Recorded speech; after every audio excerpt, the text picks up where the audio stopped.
আজকে খুব দুর্ভাগ্য যে 53 বছর হয়ে গেছে, আমরা এখন পর্যন্ত একটা পিসফুল ট্রান্সফার অফ পাওয়ার এটাই আমরা করতে পারিনি। আমরা সবসময় যুদ্ধ করছি, লড়াই করছি, নিজেদেরকে ভাই ভাই রক্ত ঝরাচ্ছি, কিন্তু আমরা ওই পথে যাওয়ার জন্য কেউ সেইভাবে চেষ্টা করছি না। ফ্যাসিবাদ পরাজিত হয়েছে, ফ্যাসিবাদ যে কোনো সময় আবার ফিরে আসতে পারে, কারণ আমরা সেই রাস্তা যেন তৈরি করে না দিই। আজকে আমরা দুর্ভাগ্যজনক ভাবে এমন কতগুলো কাজ করছি যে কাজগুলোর মধ্য দিয়ে কিন্তু ফ্যাসিবাদের ফিরে আসার সম্ভাবনা অনেক বেড়ে গেছে। আমি তাই অনুরোধ করব, আজকে এখানে যে তোমরা লেখক শিবির লেখক সবাই উপস্থিত আছেন, কবিরা উপস্থিত আছেন, সাহিত্যিকেরা উপস্থিত আছেন, আমি মনে করি যে আপনাদের এখন দায়িত্ব অনেক বেড়েছে। আগে পারেননি তাই বলে এখন পারবেন না, এটার কোনো অর্থ নেই। এখন আপনারা জনগণকে সঠিকভাবে তাদেরকে উদ্বুদ্ধ করুন, অনুপ্রাণিত করুন, এবং যে পথে আমরা যেতে চাই সেই পথে যেন এগিয়ে যেতে পারি। সবার মত যে এক হবে তা তো না, আমাদের ভিন্ন ভিন্ন মত থাকবে। এই সব মতগুলোকে নিয়েই আমাদেরকে একসাথে একটা সেই ধরনের একটা শত ফুল ফুটতে দিতে হবে এবং সেখানে আমাদেরকে যেতে হবে।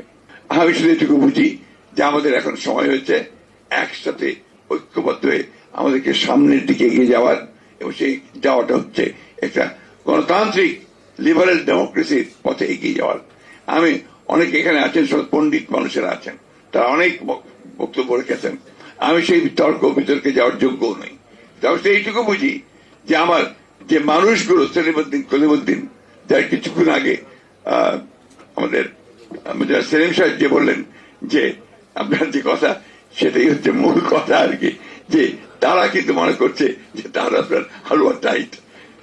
এই হালুয়া টাইট যেন না হয়, অর্থাৎ সে যেন একটা আশার আলো দেখতে পায়, সে যেন অন্তত এইটুকু বলতে পারে, হ্যাঁ আগের চেয়ে আমি একটু ভালো আছি। এটা কিন্তু খুব জরুরি। আজকে সেই জায়গাটায় আমরা যাওয়ার চেষ্টা করি। আমি আমার তরুণ ভাইদেরকে বিশেষ করে আহ্বান জানাবো যে আপনারা অনেকটা দায়িত্ব নিয়েছেন, দায়িত্ব এসেছেও, এই দায়িত্বটাকে দায়িত্বশীল ভাবে পালন করতে হবে এবং গোটা জাতিকে সামনে রেখে পালন করতে হবে। আমরা এমন কিছু করব না, এমন কোন হঠকারিতা করব না যে হঠকারিতার মধ্য দিয়ে আমরা আবার অন্ধকারের মধ্যে চলে যাব। আজকে যখন আমার ভারতবর্ষের মিডিয়ার বিষয়গুলো দেখতে পাই, কাল রাতেই আমাকে কয়েকজন ফোন দিয়েছেন, তাদের একটাই মাত্র লক্ষ্য, প্রশ্ন যে ইসকনের ব্যাপারে আপনারা কি করছেন। এই প্রশ্নটা অত্যন্ত একেবারেই আপনার উদ্দেশ্য প্রণোদিত একটা অবস্থা তারা তৈরি করতে চায়।